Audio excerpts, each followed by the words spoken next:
Hello and welcome to The Actor and the Engineer. My name is Paul James. I'm the actor. And my name is Josh Knapp. I'm the broadcast engineer. Here we go, Josh. So today we're going to talk about Chloe Zhao's new film, Nomadland. It's based on a book of the same name, and it's set in the aftermath of the recession of 2008, and it tells the story of Fern, played by Frances McDormand. She's a woman from rural Nevada, a town where this gypsum mine got closed down, and she ends up moving into her van and traveling across all of the American West and picking up jobs along the way, and we get to travel along with her and see the people that she meets and her life as someone living place to place and living out of her van and seeing the community that has risen up of people that are similar to her. So this is we've been hearing about this movie for a long time, and it's been kind of like a big build up and came out on Hulu this past weekend. And so, I mean, it was very prominent, I think, in everybody's consciousness who pay attention to, especially the Oscars. I read somewhere that Chloe Zhao has the most awards of a filmmaker in a single award season as of right now. So she has 54 awards from various critics and all these things. This is even before the Golden Globes even started. So it's a big buildup. So what was your anticipation level going into this movie?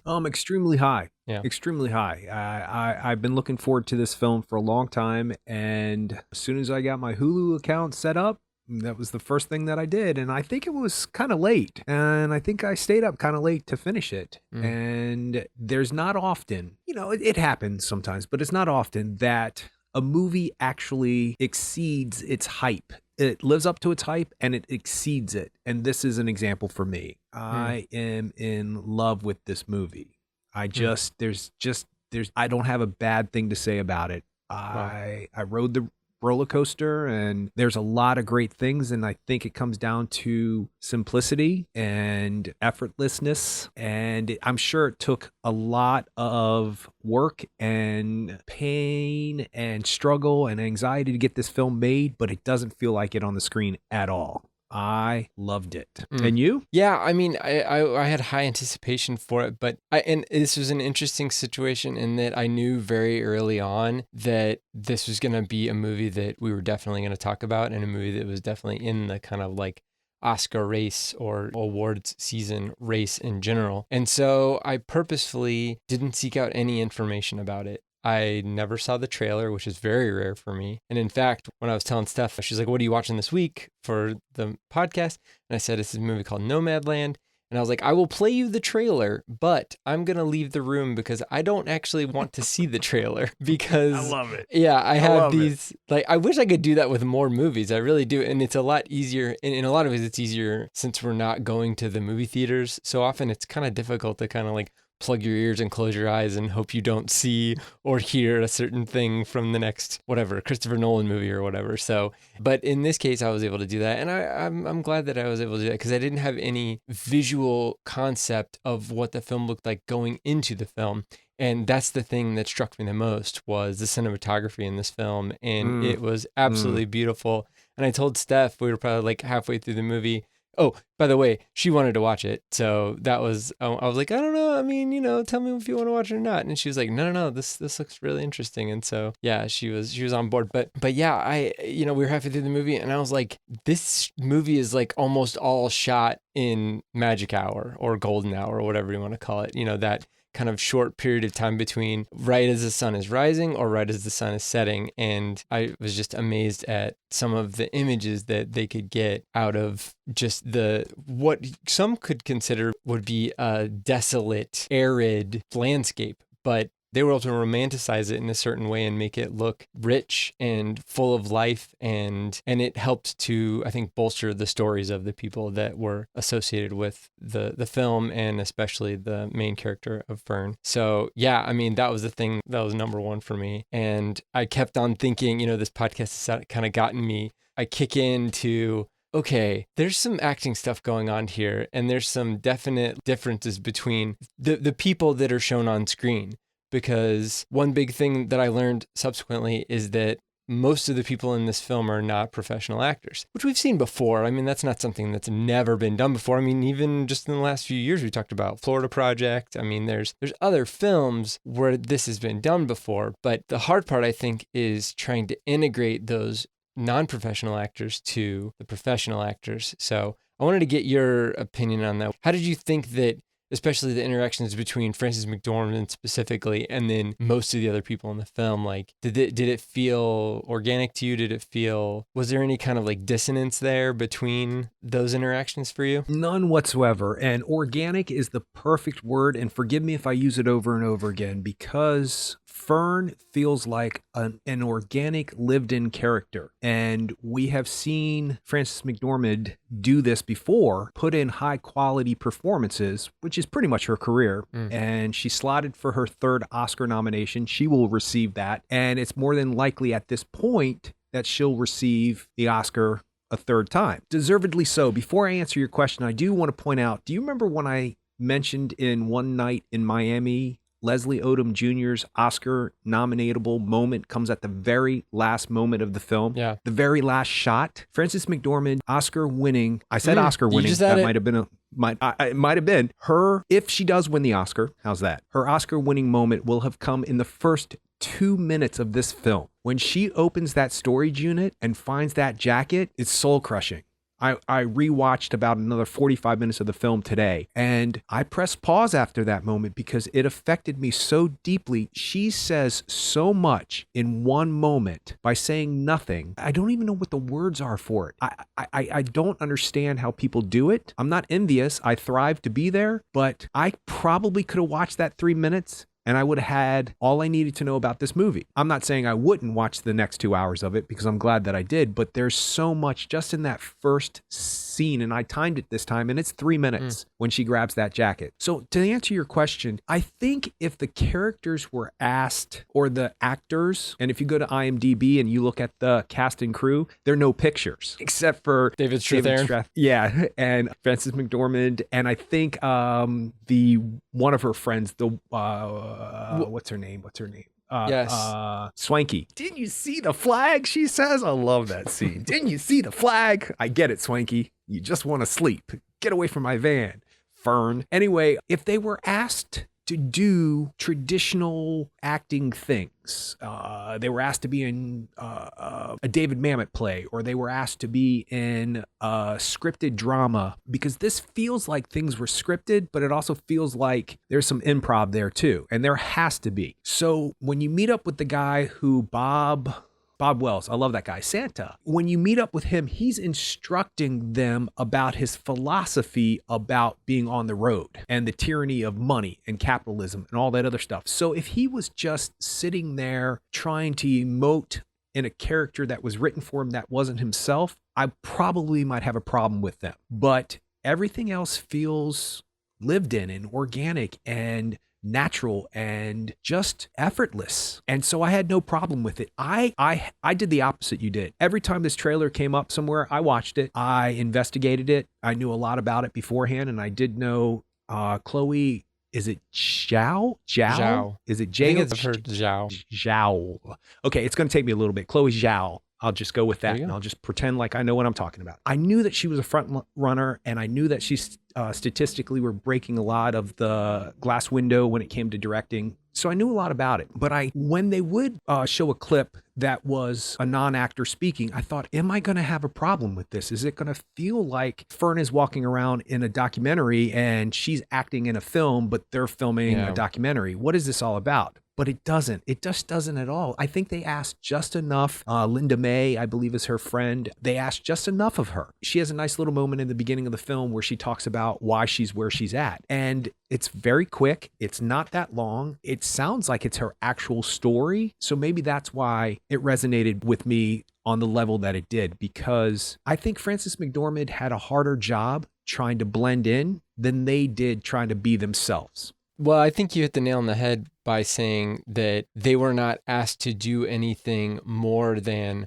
what they were capable of as actors and as just people who've been living this life. Because as you were saying that, I was thinking like, so if Chloe Zhao's told them like, okay, now alligator's coming towards you, you need to run and hide behind the shed, they might be like, oh, this is awkward. It might not be as believable as telling their story as the people that they are, and how they've gotten to where they're at, and how they're living where they are, what they foresee for their life going forward. And so those are all things that are within their bounds. And just in reading subsequently about how the film was made, is that they were pretty much driving around for 4 months and living in each of these places. And Frances McDormand was doing these jobs. I mean, she worked in Amazon for a few days at least, and she worked at all these different places, the restaurants and the beet farm and all of these places. But before they got there, before the main crew got there, there was a producer crew that would go to these places before, and they would kind of shoot interviews with people and just pretty much just ask them like, what's your life like? How have you gotten here?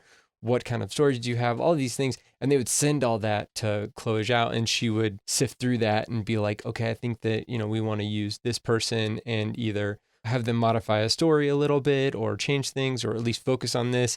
And then once they got there, they just kind of like let it roll, and they just would get there and they would be in conversation. And whether it was her or Frances McDormand leading the conversation or whatever, they would just lead this conversation, and they would just soak up anything that these people would have and all this information. And she was able to, in the editing bay, whittle this down into a cohesive film. And I think that I got a lot of Wong Kar-wai vibes from that, where he's like, we've got these signposts, we know where we start, we know where we end, we don't really know how we're going to get there, but whatever's going to happen is going to happen. And what it ends up doing is it ends up giving this film, it just pumps this film with realism and pumps it with genuine emotion as opposed to manufactured emotion. And the other thing that, after talking with Steph after we watched the movie, the word that we came up with was grounded. Like, it's so kind of like just built in and grounded, and it's not kind of like floating all over the place. It's very steady. And I think that just in reading some articles and some interviews with Chloe Zhao and also with her cinematographer, Joshua James Richards, they both kind of like talked about, and especially Chloe Zhao talked about wanting to make movies that stand the test of time. And I think that if you make movies like this, and just from watching the trailers from her previous movies, The Rider, and then also Songs My Brother Taught Me, they both look like they're grounded also, to where it's kind of like an out of time type of a thing where, yes, this is based on like, yeah, of course, it's after 2008, it's during the recession, and it's after certain things happened in the country that kind of like were the impetus for her living in her van. But at the same time, you don't see reading newspapers talking about the news of the day. You don't see CNN or Fox News or anything like that. In fact, there's definitely not any kind of hardcore politics one way or the other. There's definitely concepts that are spoken about, whether it's capitalism versus all these other things and things that are brought up, but it's not anything that ties it down to a particular time or a particular period. It's just more of like a general feeling, and that I think bodes well for especially rewatching the film and coming back to it 10 years, 20 years, 30 years later to see how things have changed or if things have changed, and I'm sure it will still resonate. Well, I think the word I would use is authentic. There's not an authentic moment in this film. And as for the non-actors, let me make sure I clarify this. I actually think it might be more difficult doing what they're doing, to be natural, to be believable, and to be themselves. And when they don't have any kind of experience with something like this. Bob Wells, Santa, does videos, and actually he makes a nice living doing videos. So he's used to that media and that attention, and these people probably have some form of following, and there's probably gonna be a lot more people taken to the road this summer for a lot of obvious reasons. So yeah, authentic was the word that I came up with. Organic, yes, but they just seem real. And I don't care if that was hard, easy, smart to do, whether or not they are believable as actors. None of that matters to me. The moment to moment work between the actors, finger quotes, and the real people is so utterly believable that after it's just getting used to the tone and cadence of the movie. That's all. You just have to get used to that. because Frances McDormand sounds just like them most of the time. You Mm. know, she sounds like such a real person. Now, her reflective moods and her emotional responses are grounded in the craft of acting because you're trying to tell a story with her looks and her verbiage and all the stuff that she says, but it still has to be as if she is one of them. And I never thought twice about it. But what my question to you was, since we're still talking about these non-actors, do you remember the scene with the young kids? And it starts with the dog and his foot. And there's that great shot of just his dirty foot, and it goes up and you see him playing with the puppy. It's just a great shot. And you can tell that that guy is just one with himself. And then you see the other two playing music and kind of hanging out over 15 feet away. My question is, did Chloe Zhao, did she know she wanted a scene like that? Or did she find those people and add them into the movie? That would be my question.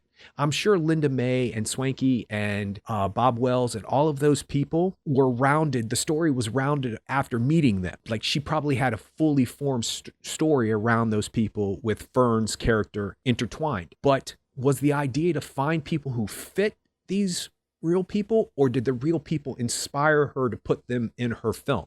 I can't seem to find much about it. Well, I do know that, I mean, just from what I found about the production, I do know that they definitely did that pre-production setup. I mean, even though it was in such a short time frame between pre-production and production, but they don't know who's going to be where when too. I mean, because it's not like these people are kind of like waiting around. They're nomads. If they want to leave, they're going to leave. Or if they need to go to the next place Bye. with a job, they'll go there. But I think that there Right. may have been those scenes with the younger nomads, for lack of a better word, those scenes with the younger people, that might have been more of like a pickup type thing. And it makes me wonder how many other interactions they had with people around the cutting room floor, just for time or just for it doesn't fit narratively. I actually had an interesting, weird relationship with that whole part. That's one of the things that stuck out to me. We focus so much time on the people of a particular age range, and then all of a sudden we get this group and it's like, oh, hey, thanks for letting us sell our stuff to the place, this rock place that you're working at, and this is great. And then, hey, can I bum a smoke? And then that particular guy comes back later. I found out that he's not an actor. He's just a regular guy who just kind of like roams around just like a lot of these other people. But why does he come back? That was one of my questions. I mean, he comes back so that she can say a Shakespearean sonnet to him. So yeah, what do you think? I'm raising my hand. Teacher, I have the answer, because that's what Bob Wells says to her. I never say goodbye. I say I'll see you around. Down the road. Or down the road. Right. Thank you. So that's just evidence of that. Okay. I love that interaction when she gives him or he gives her the lighter. She gives him the lighter. She gives him the lighter before, and then he gives her back the lighter in a lighter case, like a little homemade with a gem lighter on it. cover, right. whatever those are. Yeah. There's nothing about that I don't love. There's just nothing about those interactions I don't love. So it's kind of hard to have a critical mind towards it, because I'm still swimming in the feelings of the film and how I felt during it. So yeah, I think he comes back to represent exactly what See You Down the Road means, and to also represent the multi-generational. And I don't necessarily think nomad is a bad term. That's what they are. They're traveling around. They don't have a place that they call a home. And they make that very clear in the beginning of the film when she says, I just don't have a home. I'm not homeless. I just don't have a home. A house. I don't have a house is what she said. Yeah. I don't have a house. She right. doesn't I don't have a home. house. Her home is her van, but she exactly. doesn't have And a I don't know house. why they just don't let those people live in those houses. And what's the difference between letting them live in those houses that are abandoned and the zip code had died out because that plant had died out? Why can't they just live there? I did a little bit of research on that. The USG company that made all the drywall there, all of those houses were owned by the company. So the people who worked there didn't pay for their houses. That was part of their benefits, is that they had those houses taking care of them. So it's like they're a tenant of an apartment or something. It just happens like to be renting. Yeah. But either way, when they shut down the factory, they decided to sell it, and they ended up selling it a few years later to another mining company. And that mining company owns not only the factory, but also all the houses. So there are people that live there that work for the new mining company, I think, but not just not in all of those houses. I don't know how big that community really is right now, although it is very close to Burning Man, which I didn't know until I did some research. And so every time Makes Burning Man sense. comes around, it's like the hopping place, because it's like the only gas station for 50 miles in any direction. So of course everybody's going to be hanging out there. But yeah, I'm sure when they went there, especially at the end to shoot, and actually that storage facility was there too at the very beginning of the film. Right. And then when she goes there to clear it out, spoilers, I guess. I mean, this movie isn't really spoiler heavy, but that there's certain spoilers. So yeah, we both love the movie. I think Paul likes it a little bit more than me. I have some questions, but really I think it's a great film and it's amazingly shot. So, and you don't have anything bad to say about it, so go see the movie. Not a thing. So anyway, she clears out her stuff in the storage facility at the end and then walks through her old house at the end. And when I saw that at the end, I was kind of like, man, that's such an amazing vista to have in your backyard. But then also, like, it was interesting that shot coming out of there's a lot of really great shots, obviously, in this film. But coming out of that doorway, going into the backyard and having the fence there, I thought it was an interesting choice. I'm sure there were other houses that didn't have fences, but I'm sure that they specifically chose that house that house because it had the fence. That I'm believing this in my soul and in my being, because it is something that it's differentiating the life that she left versus the life that she's going towards. She's going out of this house through this thing that has prevented her from being out in the world that she obviously is happy to be in now, or is working through it being in it. And she's gone through the house and past the fence and out into the world. Once again, you don't have to say anything. There's no dialogue in that scene. There's not even a monologue in that scene. It's just images. And that speaks to people no matter what language you speak. I don't know if that was necessarily like magic hour necessarily, but so many shots, that's what captivated me in this movie. And because of this, I was like, all right, what did they use to shoot this film? Like, did they use film or did they use digital? Makes sense. They did use digital cameras, because if you're in a van for 4 months, you're not going to be able to be like sending off film, and it's just too expensive when it comes down to it. But either way, so they used some professional movie digital cameras, Arri Alexas, and they used these prime lenses. So no zoom lenses were used in this film, and none of the lenses were what you would call long lenses. So they weren't a lens like somebody would use in a football game. If you're like on the sidelines, you want to frame up somebody all the way across the football field, those would be considered a long lens. They used really short lenses, so wide angle lenses. So the camera operator has to be within a certain proximity of whatever he's shooting. The camera operator was the cinematographer, who's Joshua James Richards, who I think should get an Academy Award nomination. Like, the dude is just crushing it. Him and Chloe Zhao, they were together on all this, but the way that he's able to frame certain things, and also the intimacy that you feel with whoever's on camera, whether it's one person or two people, you feel a certain proximity to them that you wouldn't get if they used lenses that were longer, lenses that allowed the camera operator to be farther away. So I think that also lends to that intimacy. The other thing that I thought was crazy is that they kind of, because they're shooting in magic hour, they are putting themselves in a position where they've only got about 20 minutes per day to get these shots. So that, even though they shot digitally, even though they shot on something that they could just literally turn on and let it run for an hour or two, because even nowadays there's cameras where you can slide memory cards in, like hot swap memory cards. You don't even have to stop recording. Just as long as you plug it in the wall or generator or whatever, just as long as you have enough battery power and just as long as you have enough memory cards, you can shoot 24 hours a day. But by giving themselves the limitation of having to shoot in this particular time of day when the sun is exactly the right spot,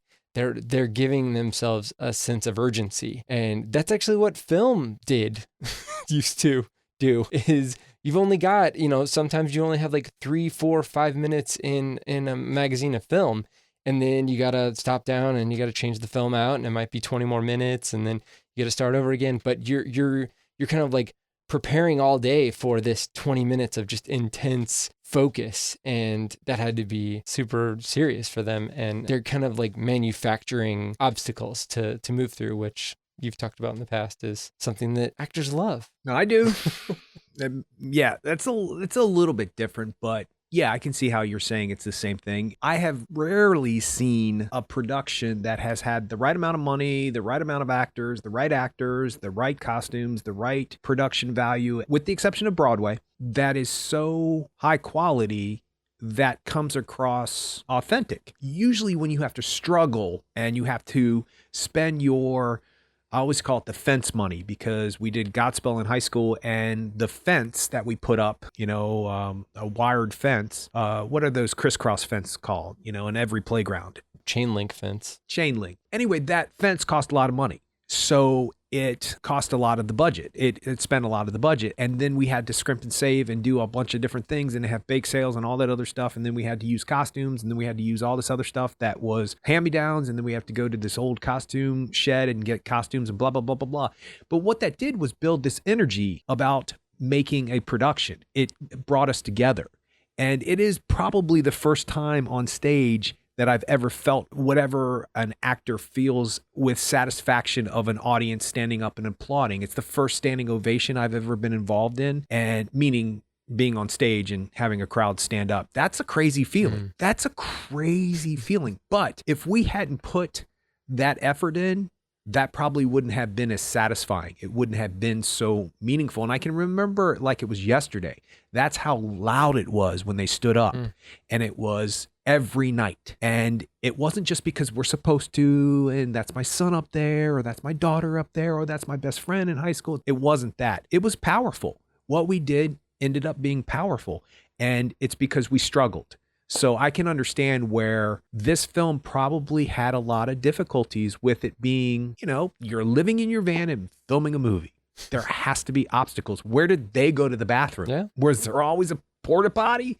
I doubt it. No. I'm wondering if they didn't all have a bucket somewhere like Fern does. Yeah. So yeah, I think it comes across in the film also. I think her struggle just trying to survive is a struggle everybody can relate to. And well, maybe not everybody, but most people can relate to. And the struggle of the economy back in 2008, 2010, whatever it was when this was supposed to be, all of that is people can relate to that. But there's a sense and a feeling about this film that is generated not only by her amazing performance, but because I think Chloe Zhao put her heart in it. Like we were talking about Regina King. I think you can sense when that happens. And that's why the non-actors, back to that point really quick, don't bother me, because you can tell they really are just trying to be part of something special, and it comes across. At the same time that she was finishing this film, it shot in 2018, and I think it was like right after that is when she started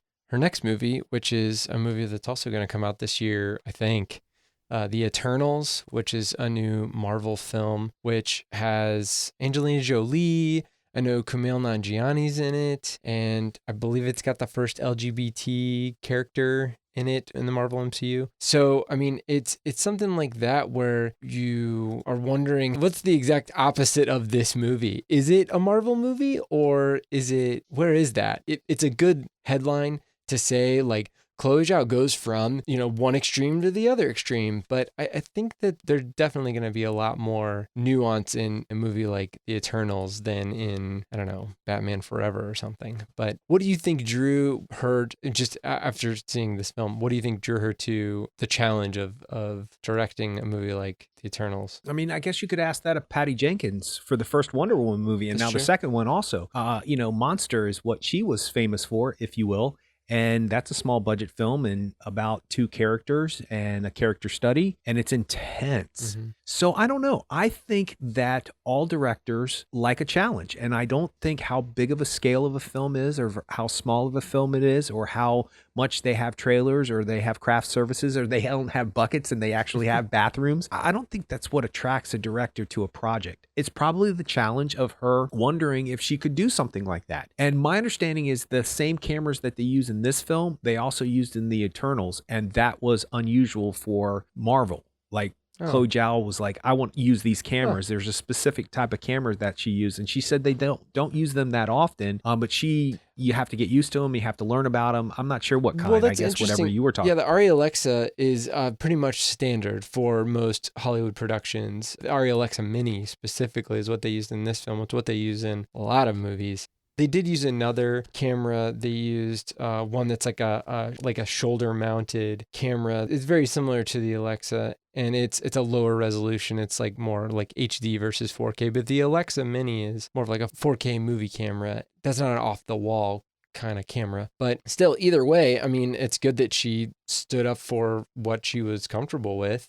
I guess. But one thing that I thought was interesting is that her cinematographer, who I've read that it's her boyfriend, but I don't really know. There was like one thing and one article on in passing said that they were together. But either way, he's been her cinematographer for her last few films, and he was a camera operator on The Eternals, which kind of shows you the difference between a movie like Nomadland, which Frances McDormand goes to her and says, "Hey, let's work together. I really like your previous work." Frances McDormand bought the rights to the book when it came out. So yeah, it was a book called Nomadland by Jessica Bruder, but she bought the rights to the book after she read it, and so she was, multiple year process to get the film made. So she goes to Chloe Zhao and says like, "Hey, let's make this movie." And it's like, yeah, we'll work with whoever we want to work with. But once you get plugged into a Marvel movie, it's kind of like, all right, well, we've got our guys that are going to do visual effects, and we've got our, people that are lined up for CGI stuff. But still, either way, it seems like she's kind of walking into a system, but she seems like someone with such a clear focus and purpose that I don't foresee her getting chewed up and spit out by some sort of Marvel machine or Marvel monster or whatever. So I think she'll do just fine. Well, maybe that was her challenge. I just, it's funny because I just don't see much difference other than the scale and the actors. I just think, she probably takes it scene by scene. Mm-hmm. She probably takes it shot by shot. And I have no working knowledge of that world at all, other than some acting sense of it. But maybe that was the challenge, to get to do what Ang Lee has done and not be pigeonholed by one style and one type of storyline. And as a matter of fact, there's a lot of parallels to Brokeback Mountain for me with this film. Mm. The large cinematic landscapes. There's a jean jacket. Stop wearing jean jackets, people. It never works out. Never works The jean out. jacket, it never works out. It's always like a scene that chokes me up with a jean jacket in it. Okay, 2 movies, but Sure. you get what I'm saying. But he has an ability to go from subject to subject without ever, you can't tell. Crouching Tiger is not Sense and Sensibility. Sense and Sensibility is not Brokeback Mountain. And none of them are Hulk. Yeah, right. That was gonna be my next one. So maybe that's the challenge. Maybe the challenge is to completely, because apparently her first 2 films are very similar to Nomadland Yes. in the fact that it's an introspective character and it's all these very close-up shots of this introspective character going through a situation, but it's never really this huge dramatic arc where you see all of these Oscar-winning moments. It's not like that. Yeah, sure. Well, and it's somewhat based on real life too. I mean, they're dynamic stories, but maybe not the same as a dynamic performance specifically. I didn't want to say money at first. I was going to make a joke, but I don't want people to think that I think that Chloe Zhao is doing the Eternals for money, but maybe she is on some level, because maybe that amount of money will allow her to go on to 5 more Nomadland projects, and for the next 10 years she's going to be the best director person to beat at the DGA and at Golden Globes and at the Oscars. Maybe so. Maybe it's a financial thing. I remember seeing a show called The It Factor. I'm not sure if that's what it was called, but I'm not sure. And Jeremy Renner was on there. And it was a show about young or upcoming actors who were just going through the business. And it was a documentary style, follow these actors around. It was before Jeremy Renner was in a Marvel movie. And he was offered a part in SWAT. And they were talking back and forth, his people and him were talking about how you just did this Jeffrey Dahmer film and you're getting all this critical acclaim and you're now this upcoming possible actor who's going to be slotted for Oscar nominations, which ended up happening, not with that film, but with The Town and Hurt Locker, do you want to do a big, huge mainstream blockbuster film about a SWAT team? And he said, yeah, I think I do. And they go, well, what artistically are you going to get out of that? And he goes, a bank account. And they were like, what? And he goes, how many more Jeffrey Dahmer-esque films can I do if I have the money in the bank from SWAT? And they were like, okay, well, that's something to consider. And it is something to consider. The only thing that I would say about something like that, if I was ever in that position, hopefully, I would say I would want to take the big Marvel movie as seriously as I took the research for Nomadland or for, Brokeback Mountain or whatever small film that we're talking about. I think as long as they take it seriously and as long as they keep their artistic views intact, I think it's actually a challenge. I bet you she was like, what am I going to do next? And they came to her because she's the next best thing. Mm-hmm. And they got her even before this movie came out. She's been working on the Eternals for a while now. And it's sort of different with Rian Johnson. Rian Johnson sort of already had a toe dipped in mainstream huge films. He kind of had that thing. He was an indie darling who spun that indie darling status into bigger budgets and then ultimately stumbled at the box office.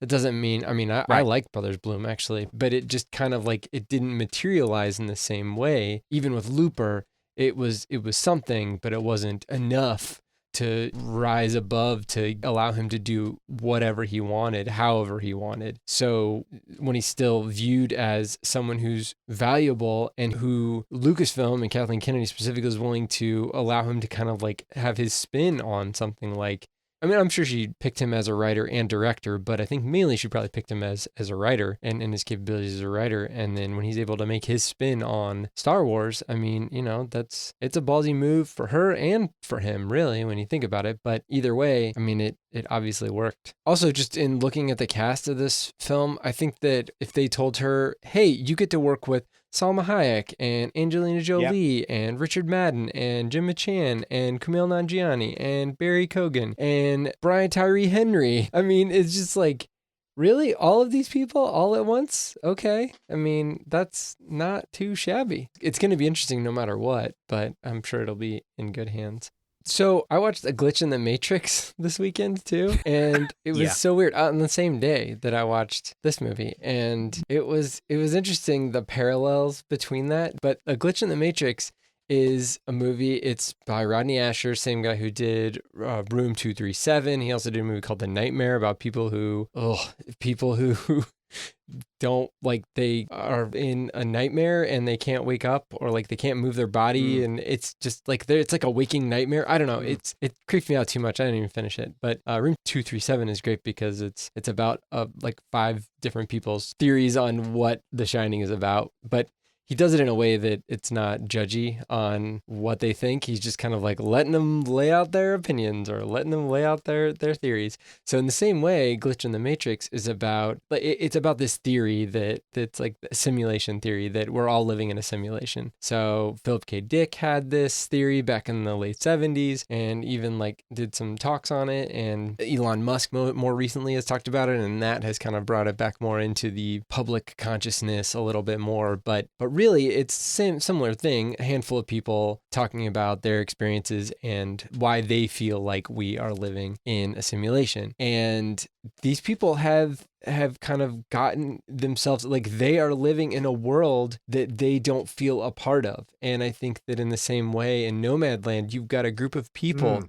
who've also, they can't take themselves out of this America, but they're trying to be in a different America. They're trying to be in a different, they're making their own communities. They're making their own ways of navigating through this world in a way that really, there's not an infrastructure for them. So they're building their own infrastructure. So that, and they're using each other to bolster themselves and to help each other out and to, help each other learn how to live in a, you could consider it hostile world to them. It's not hostile hustle and the way that people are like shooting guns at them or anything, but it's not, the world is not set up for them the way that they want to live their lives or the way that they feel like living their lives is necessary. So that I thought was really interesting. It was a coincidence that I decided to watch both movies in the same day. But yeah, it was crazy to see that. And that's another thing that it's like, if you just kind of like keep an eye out, there's things you would have thought that Nomadland and A Glitch in the Matrix have anything to do with each other, but there's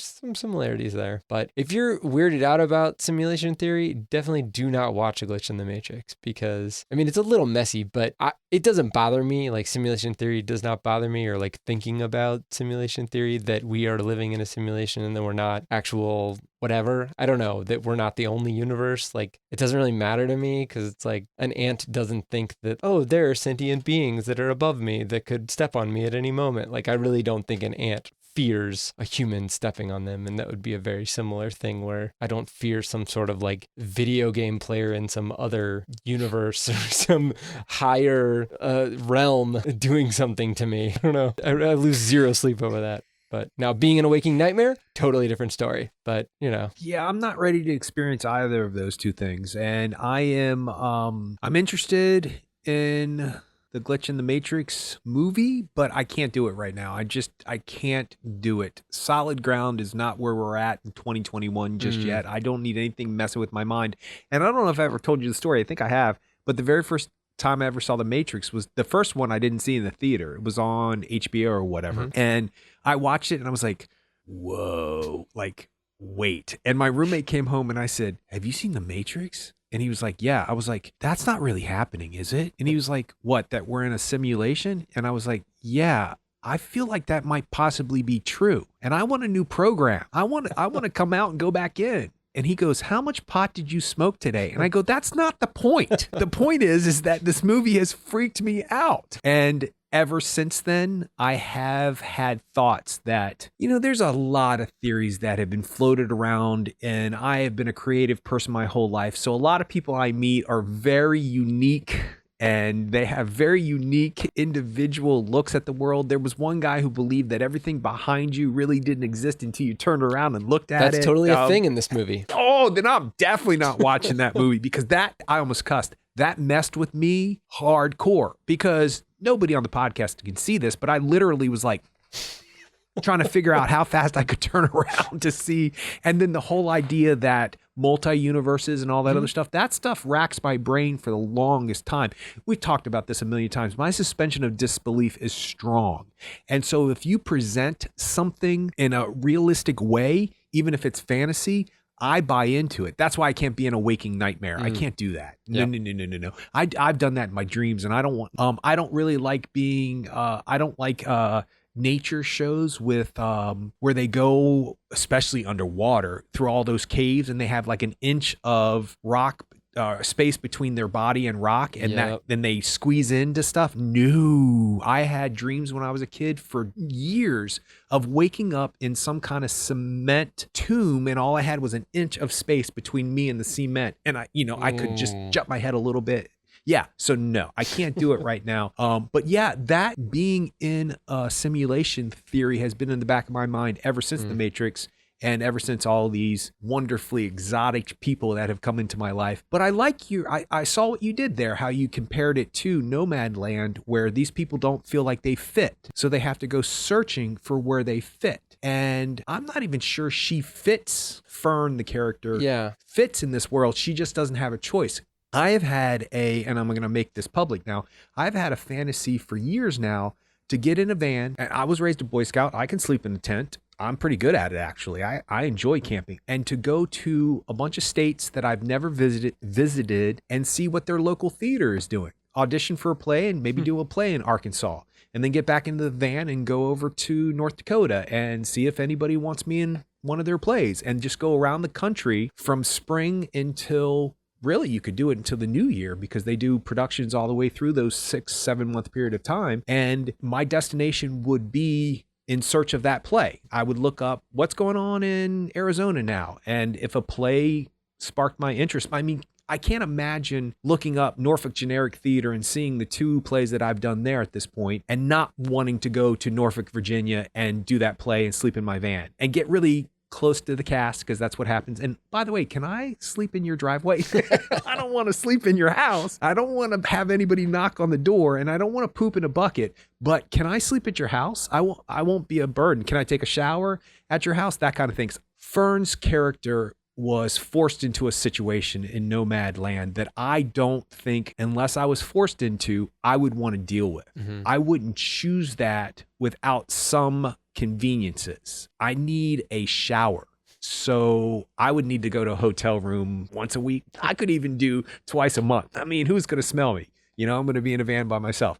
So I would need some conveniences, but inside my soul, I believe I could survive if I had to. I don't want to find that out, and I hope life doesn't try to karmically make that happen, so I have to find it out. But I think I could survive, and I think I would be okay, because the theory and the idea behind traveling around and see you down the road, I connect to on a heartfelt level. So yeah, so no Matrix, no nightmare, no pooping in a van. So other than that, I think I can handle almost anything else.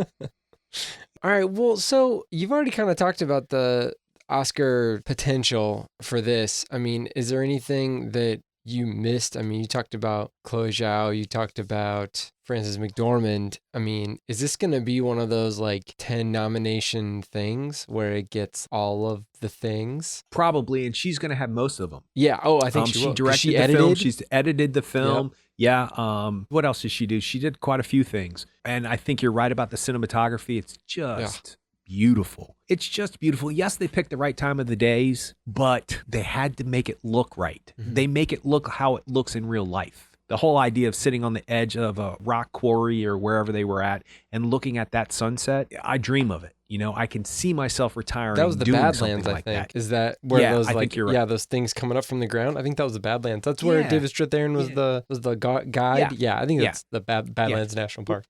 Fern does say Badlands. She does say that. I thought for a split second she was going to break into the Bruce Springsteen. Well, I was thinking Terrence Malick the whole time. I'm like, oh, Badlands. Oh my God. Terrence Malick, come on. Yeah. All we need is a house on fire and we're there. Yeah, and Sean Penn doing a voiceover. Terrence Malick and Ang Lee having a baby, and we got Chloe Zhao. So, there you go. So let's talk about some of the things you were having questions about. Well, okay. Geez. All right. It's been so good until now. I think this film should get an Academy Award nomination for cinematography. That being said, there are scenes close to the end of the film when she goes to David Strathairn's son's house, who, by the way, that is his actual son. You can tell. You can. Because both Steph and I were like, wow, he really looks like David Strathairn. Yes, he does. I was like, they cast the right guy and the right family. Well, they all look like him. Yeah. But so anyway, when she's at his house, there are certain scenes that are, I mean, everything, it seems like everything is shot with available light, which, I mean, that's the pinnacle of movie lighting. If a scene looks like it's shot with only available light, you've done your job as a cinematographer, because you don't want to know that there are lights right in front of the actor or right behind the camera or off in the corner or, whatever. You don't want to know that. You don't want to feel that. And I didn't feel that. But at the same time, there were certain scenes, especially when it was like the sun was coming up right before she leaves. It's completely dark outside except for the sun's barely coming up. She's looking out of the windows and there's no light in the room. And all you see is just kind of like little slivers of light. And all of that black area on the screen was just noisy. And I know it wasn't my internet connection and, blockiness due to video compression or anything like that. It was digital camera noise, and it wasn't uniform film grain. It didn't look organic like we've talked about before. It looked like subpar quality image. And that was something that completely took me out of the film during that moment. And maybe people aren't going to notice it. And did you notice anything weird in that scene or in those scenes? Those really, really dark scenes? I always thought that was just my internet connection and my bad computers that I've had. I always thought that was but I got a brand new iPad, so that's what I watched it on. And I did notice that, and I thought, well, that's weird. Is that just the quality of how Hulu does things? But I've noticed it on Netflix too. It bothers me. It's like seeing pixels. It's like seeing... what they did in the Spider-Man animated film where they showed those dots. That was purposeful. This looks like what's that ombre it looks like ombre, Mhm. where something goes from lighter to darker.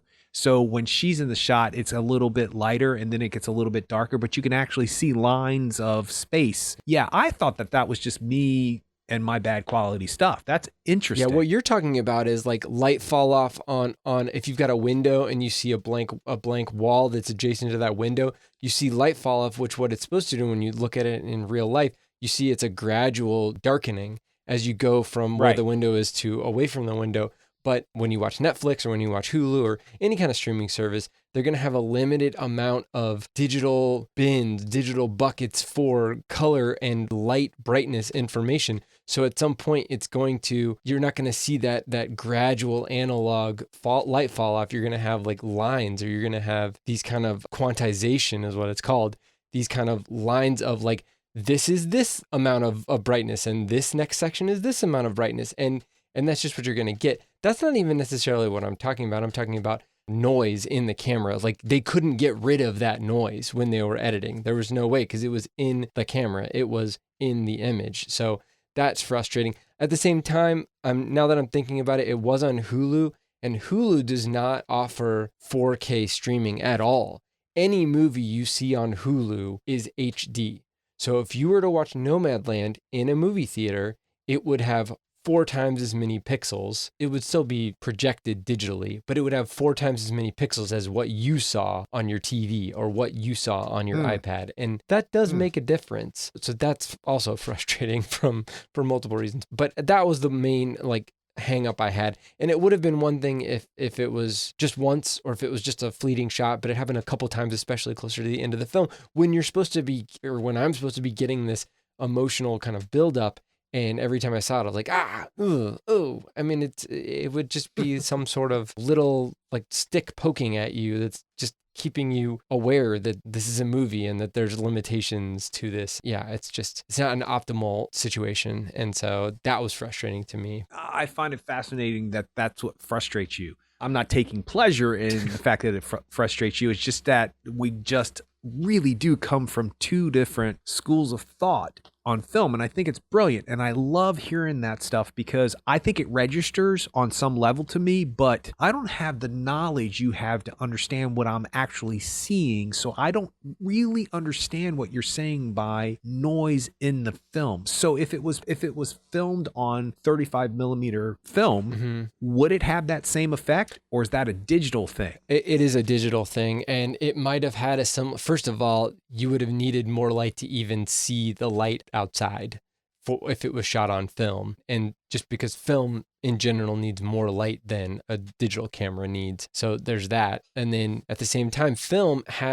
good film stock has a more uniform film grain pattern. It may look noisy, like it may look like things are dancing on the screen, whether you're looking at something that's really dark or whether you're looking at, a green wall or a blue wall or any kind of color wall that's a uniform color, or a white wall even. You'll see that kind of film grain kind of dancing. Like every frame is going to be a little bit different. And that's why guys like Quentin Tarantino, Martin Scorsese, they don't want to give up film, because it is a living organism compared to something like digital cameras, which and a lot of times have manufactured noise profiles that try to emulate film grain, but don't necessarily get there in the same way that film does. But either way, that's something that is inherent to every digital camera. Now, if you expose an image properly and have the right amount of light, then you will not see that high amount of digital noise that we saw in these scenes that we're talking about. Yeah. So then why did they choose to do that? Because they like the look of the dark room up against the starkness of the white light outside, and that's her destination, and the dark room was never where she was going to be able to live or stay, so she was going to go and leave. She's uncomfortable. So she's absolutely uncomfortable. Right, yeah. So you could say... Well, she goes and sleeps in her van. I get it. I get me too. it. But you could say that I mean, if we really want to like give them all of the props, all of the kudos, you could say that like this film has been so perfectly shot, so well exposed, so amazingly framed that you throw this in there and it's like, it's just gooey. It's gross. It's nasty. We've got these pristine images and now we've got this nasty image inside this house, this thing that she can't handle. but maybe that was That's what I purposeful. mean. Like that's if we're like saying like if I'm trying to backdoor make it okay. So Well, maybe it is okay because of what you just said. yeah, maybe. I Maybe don't it know. is purposeful because why would they do that? Yeah, I don't know. I don't know. Up to this point, what would be the purpose to not light the room in a way to where that wasn't there? Because that's what you're saying. There's just not enough room. There's not enough light in the room. And when you describe it on film, I understand the noise now, what you're talking about. It's interesting that you use the word noise. You have to reframe how you think about the word noise because it's a visual noise. Yeah. It's not an audio. Okay. I'm getting there. I'm getting there. Slow steps, quicker than 6 years ago, but I'm getting there. So, but then why make that choice? Yeah.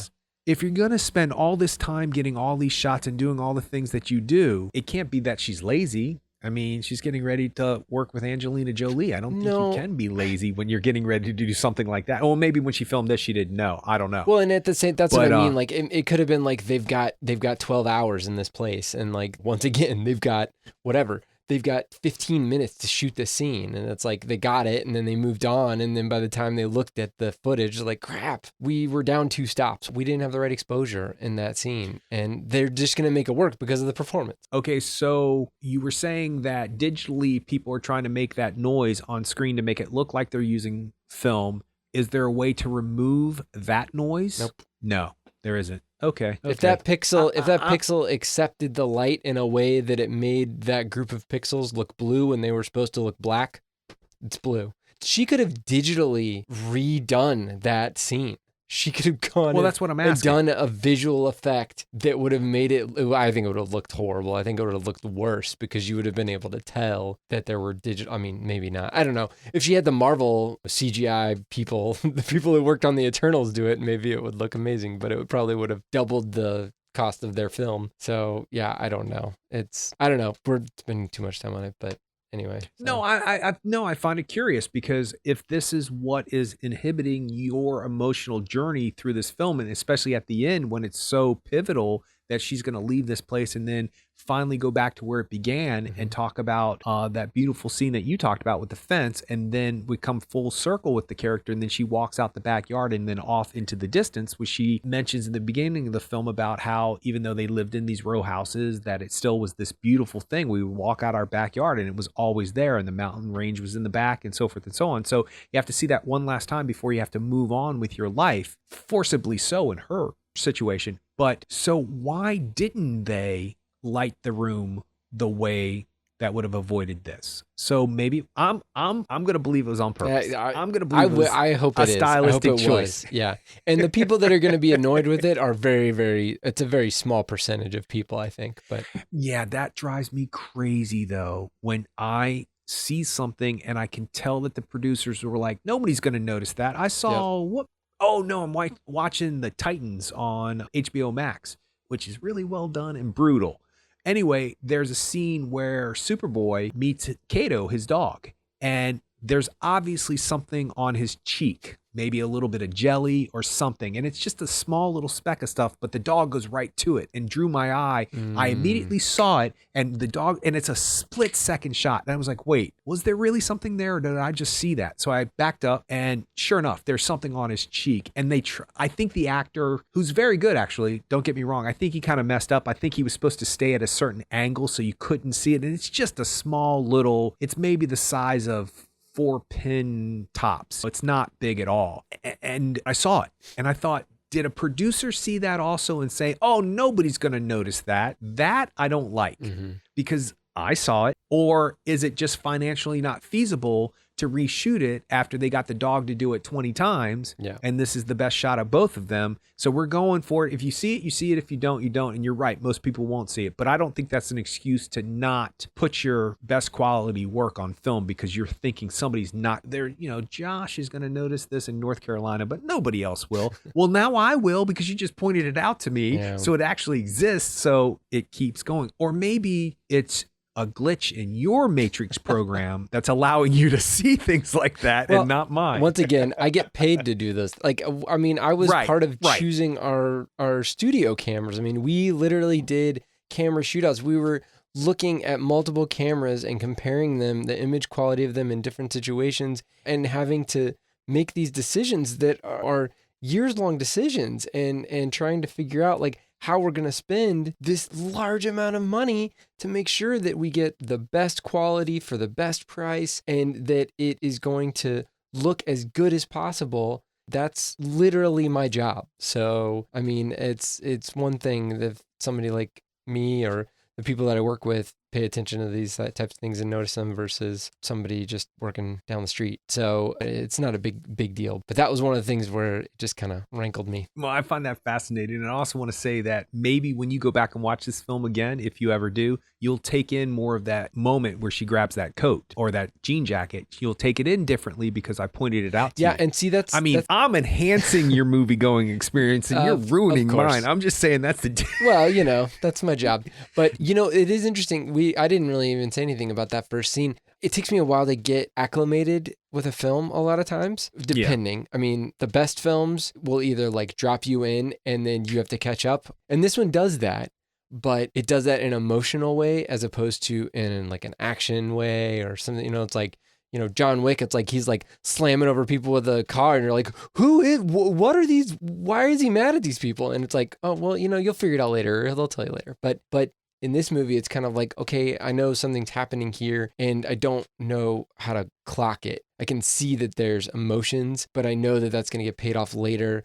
But it doesn't mean as much to me if I don't know who it is or what it is or how it is. That's fascinating because I could just live in that moment. I told you the first 3 minutes and I'm done. I got everything I needed to know from that film in that one moment. That's crazy. Not, like I said, not that I didn't enjoy the next 2 hours. I did 100%. But man, this is back to the whole like listening to a song. Like we talked about it. What was it, like two episodes ago or something?